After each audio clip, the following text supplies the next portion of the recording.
Thank you very much. Good afternoon. I am honored to be invited to speak in the 2020 Next Logistics Technology Forum Seminar.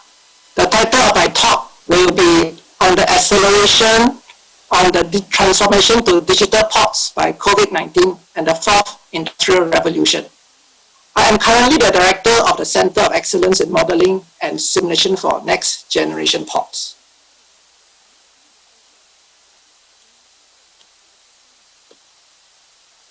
The pandemic has brought havoc to the world systems and disrupted almost all aspects of the supply chain. It started with the supply shock due to the border closure, restriction in human interaction, resulting in the inability to deliver goods.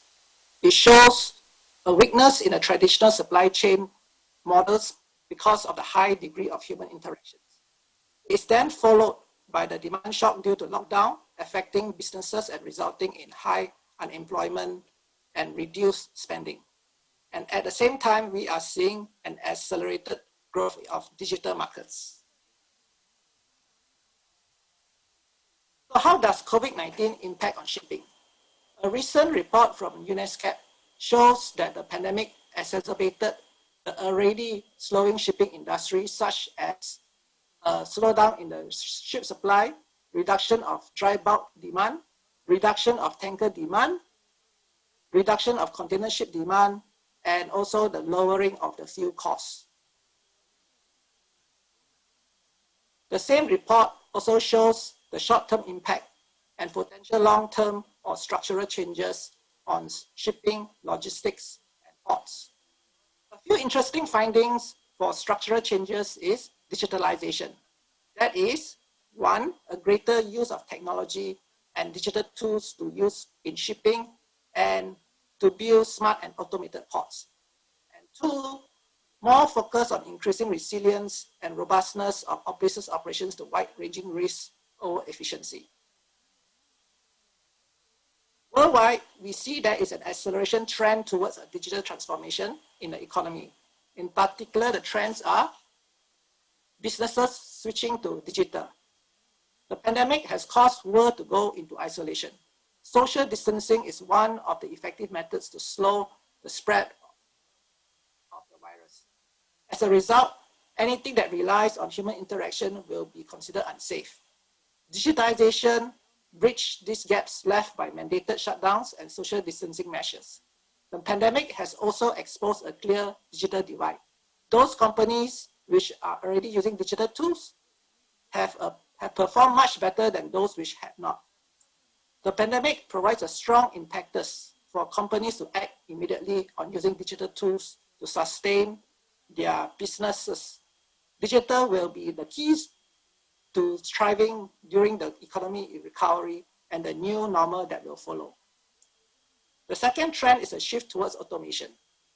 The world was already embracing a digital technology and automation from the Industry 4.0, but the pandemic has accelerated this shift.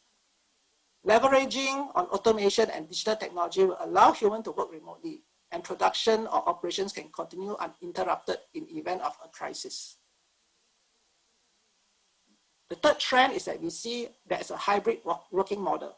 We observe three fundamental business changes brought on by the pandemic: changes in the customer behavior, high uncertainty in demand, and a huge spike in working remotely. For example, because of social distancing, customers are now shifting to online markets to do purchasing. These changes have resulted in a rapid migration to digital technologies in all industry and sectors. The speed of this change is unprecedented. For example, the penetration of e-commerce in the United States, previously forecast to reach 24% by 2024, now moved from 17% to 33% in only 2 months. So you can see that the pandemic is actually transforming organization approach towards a more flexible working models. We expect to see an acceleration of alternative work models, and the adoption of digital platforms will shape how people will work in the new normal. Then what features should a next generation ports have? There is a general consensus that the next generation ports should address 4 areas: green and sustainability in the area of decarbonization, replacing with fossil fuel with renewable energies and land intensification. Automation, that is, port should be fully mechanized and automated. Autonomous is also getting a trend here, where it's using driverless vehicle with situational awareness. And of course, finally, digitalization for building smart and intelligent processes. For green and sustainability, there is a strong emphasis on decarbonization and green initiative. For example, using alternative fuel like hydrogen and LNG, electrification like coal ironing, battery for AGVs, yard and key cranes electrification, smart grid management system and energy storage systems such as regenerative energy, solar energy, as well as wind energy. And then the optimization of port processes are also equally important. And this can be done through digital transformation, as it can help to minimize bottleneck and reduce energy wastage and makes the operation more seamless. And in Singapore or other countries where land is scarce, land intensification for sustainability is also very important. One possible innovative concept to address land sustainability is to develop a double-story structure for mixed port industry activities. You can see that the ground level is for the port activities, while the above ground structure is for logistics and warehouse industry. The industry has undergone different stages of transformation.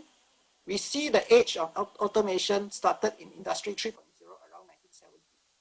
Robots were introduced to initially assist humans, such as replacing work areas requiring repetitive tasks or activities where robots are able to provide higher precision and consistency in work. One example is the automobile assembly plant. Nowadays, we are also seeing automation applying to higher and end manufacturing industries such as wafer fabrication plant. However, port automation only started around mid-1990s. And since then, automated container terminals are gradually picking up around the world. Especially now, we can see in recent years, China is actually picking up very quickly in coming up with automation container ports. The latest one is Singapore. It is currently building a mega port, which is going to be an automated and using the latest technology and digital technologies. All the current port activities located in the central and western part will gradually be reallocated to Tuas, which is situated at the furthest western region of Singapore. When completed in 2040, it will handle a throughput of 65 million TEUs, which at present is the largest throughput handled by any ports. Automation is becoming a trend in newly built ports, especially in developed countries. Especially from the COVID-19 experience, we can see that there are significant benefits from a port being automated, and we expect this list to grow quickly in the future. Today, we are living in the era of Industry 4.0. Digital transformation is a key advancement in Industry 4.0, and the emerging technologies are cyber physical system, Internet of Things, and autonomous technology. In Industry 4.0, we are seeing more ports are being digitalized, and this is made possible with automation, autonomous, and Internet of Things. Port operations is driven by two major systems.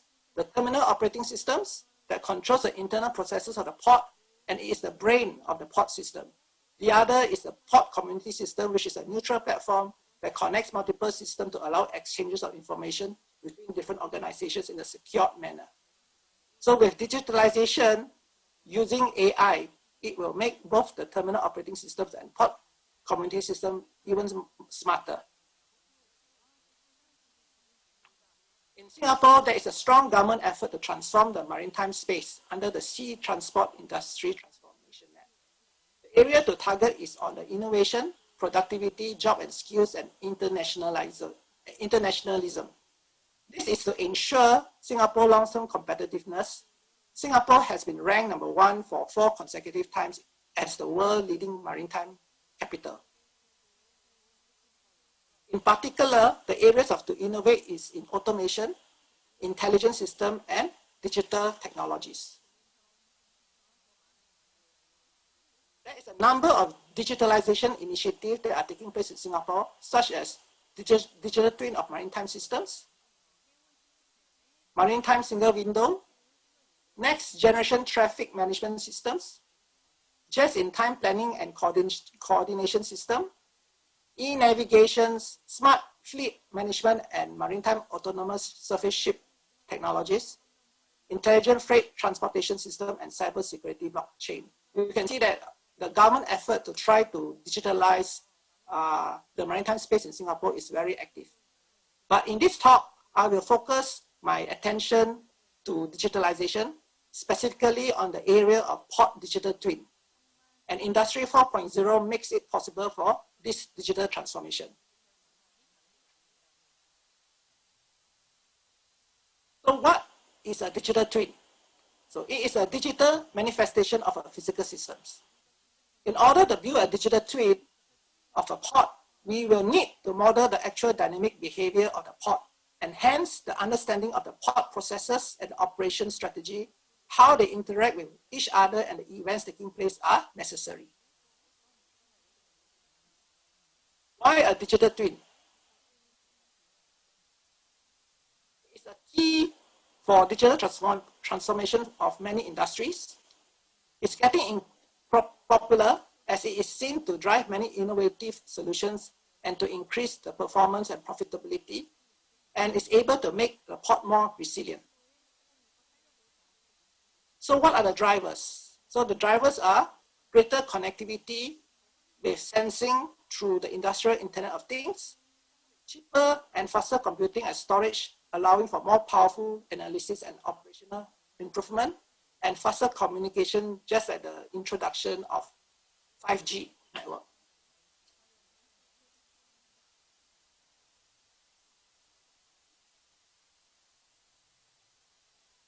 Besides this, new automation technology, big data, and the use of artificial intelligence are also important enablers to create a digital twin, which can help make the next generation port to be efficient and smart. You can think of the Internet of Things as the eyes, ears, and mouth, automation as the hands and legs, big data as the memory and knowledge, and AI and deep learning as the brain. So with all this combination of this AI,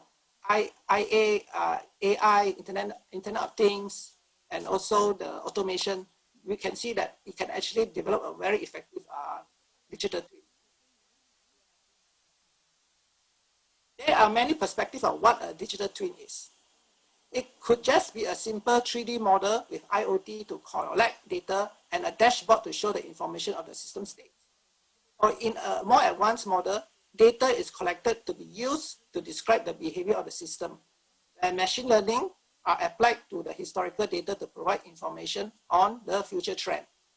There are also models that combine data and logical processes to better describe the behavior of the system.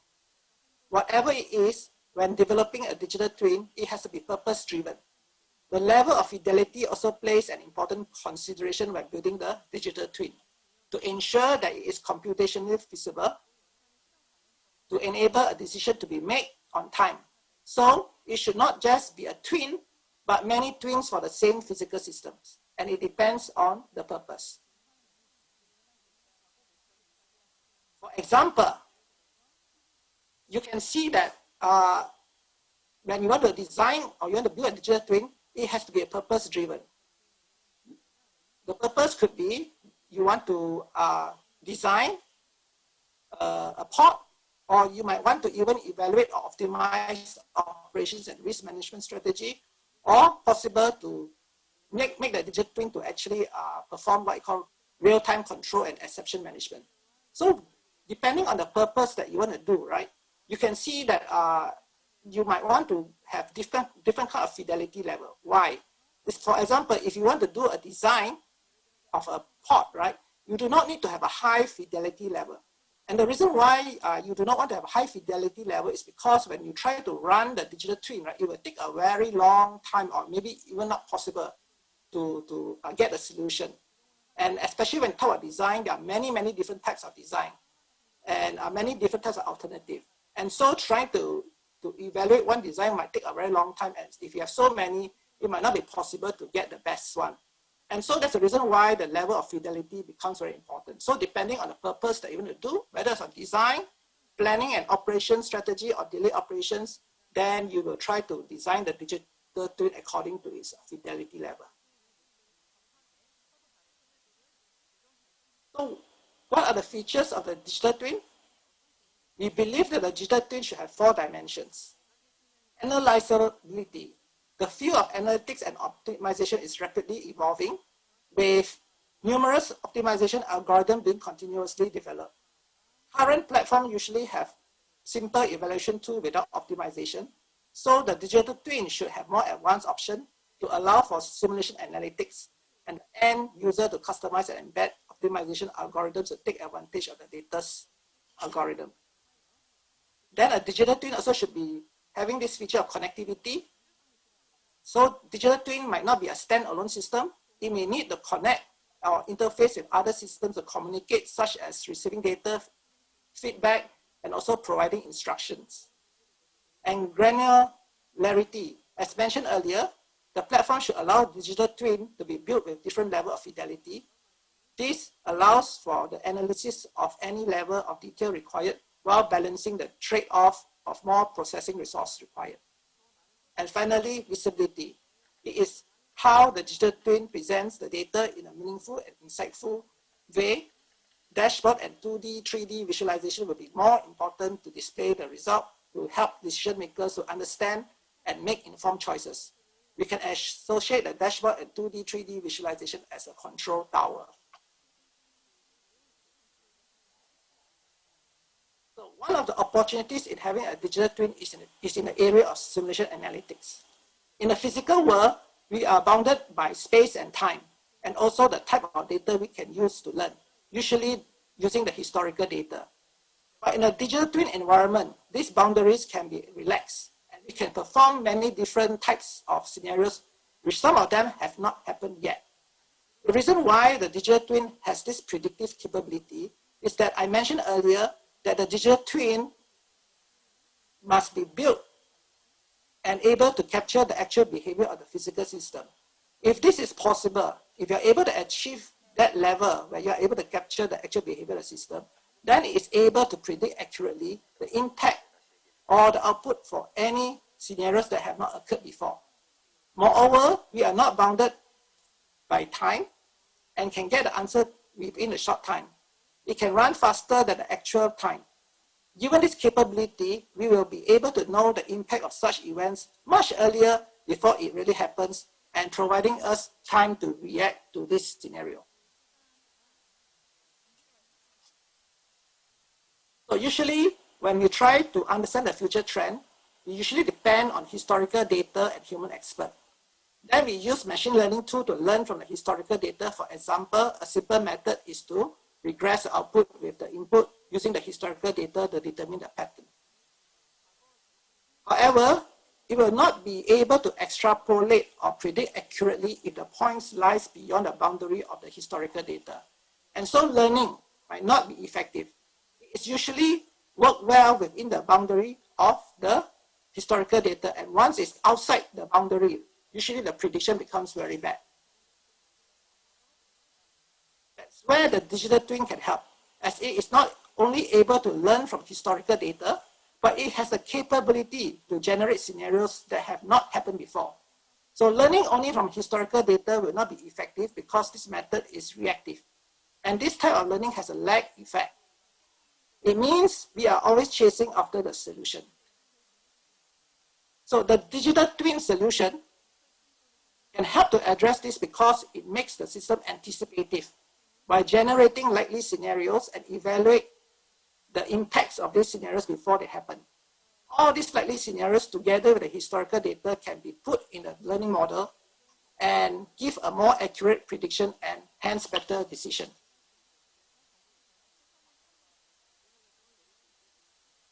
So in summary, the digital twin takes information from the historical data and current data from IoT and terminal operating system to show the system states and the impact if certain decisions are taken. It can also generate future optimized data from the scenarios generated from the digital twin. From these sources of data, they go into the learning model to map the optimal decision space with different scenarios. This optimal decision space will be the super brain that can provide feedback to the decision makers when these scenarios happen. Hence, we are learning from the future for the future. By using simulation analytics, the digital twin will be able to work hand in hand with the physical systems to help the next generation pods to be efficient and intelligent. The Center of Excellence in Modeling and Simulation for Next Generation Pods, or C4NGP in short, has taken up the challenge of developing this pod digital twin. C4NGP is supported by Singapore Maritime Institute, a government funding agency. This slide shows some of our projects. Many of our projects are developing solutions to address the challenges faced in the next generation pods. The projects covers designing and optimization of new layouts of container pod in TUAS, finding the right number of battery charging stations and locations, identifying robust transponder locations, and in the operation strategies, we look at AGV deadlock detection and prevention, AGV battery deployment strategy, and storage yard management strategy.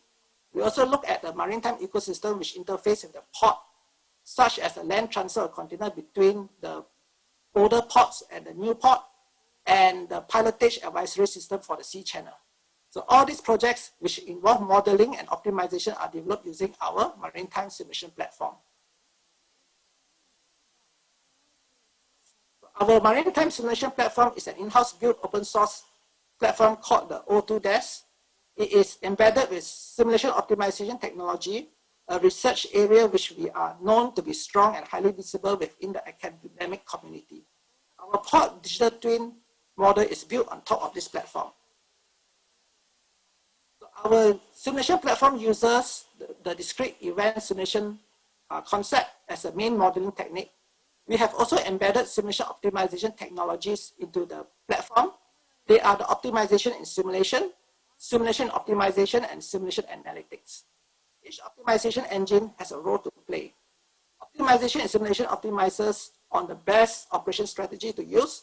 The simulation in optimization helps to identify the best design configuration, and the simulation analytics help to make the decision in real-time operations.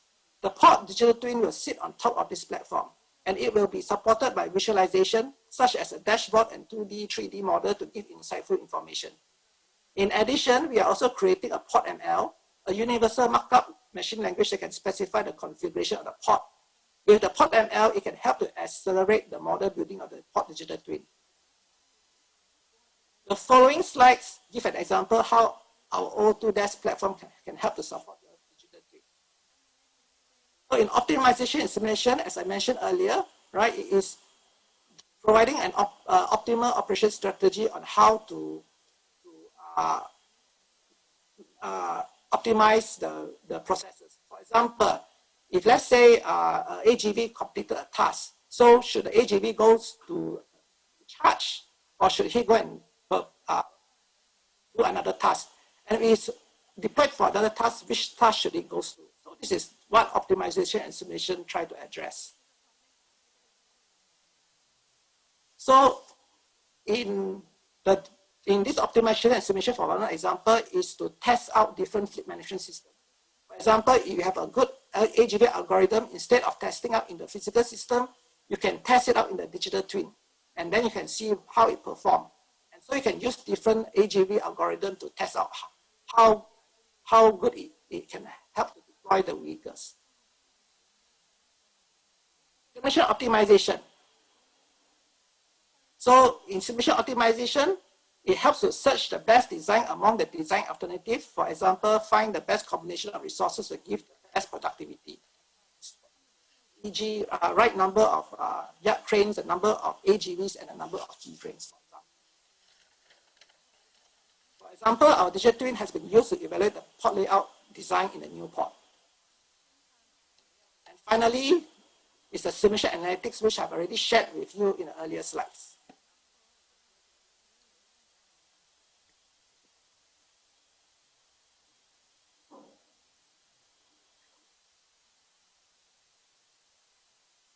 With simulation analytics, the digital twin is able to predict and respond to different disruptions.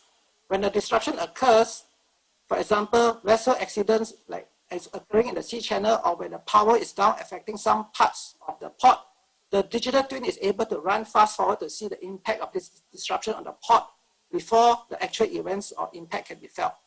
Able to predict this impact before it actually happens can help to avoid major damages, since the mitigation strategy can be deployed early to recover the operations.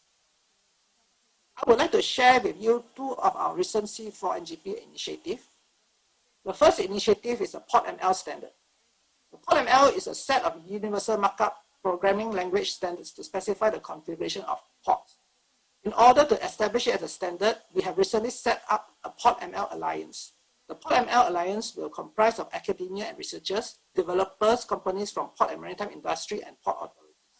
With a critical mass, the PortML Alliance will seek to push this standard markup language to be adopted as a new international port and maritime machine language standard supported by international organizations such as ISO or United Nations. This is an example of a PortML standard. So it's a markup language that can describe the yard storage area. What are the benefits? So the benefits for PortML is that it can help to accelerate the building of a port digital twin, hence cutting down the time, and will improve labor efficiency and reduce operating costs.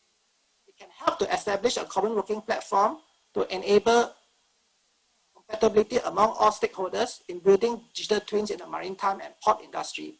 And it also allows portability across different digital twin platforms. The second initiative is the Singapore Port Studio. The Singapore Studio is our in-house built software tool to support the model building of the digital twin model with user-friendly interfaces. It contains libraries of port modules, interface with our O2 solution platform, and built around the PortML standard. It is scalable. For example, for the digital twin of one of the fingers in the new port, which have a dimension of 4.4 kilometers in length by 1 kilometer in width, it takes 5 minutes to compute for one simulation day, which contains millions of events to run. So it can be very fast.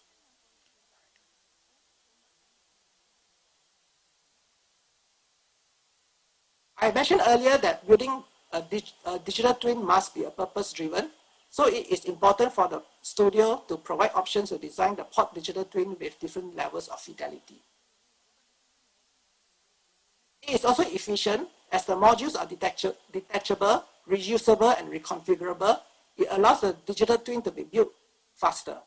It is also designed not only to evaluate a design, but it is able to find the optimal or good design. As mentioned that the Singapore Studio is built around the PortML standard, it is able to read a PortML of a port and convert it to a port digital twin. And if the port digital twin is built by the Singapore Studio, it will be able to convert it to the PortML of that port. So that ends the presentation. And so this is where my center is located in National University of Singapore. So in future, when you have the opportunity to visit Singapore, do drop me an email and I'll be glad to host you. So thank you.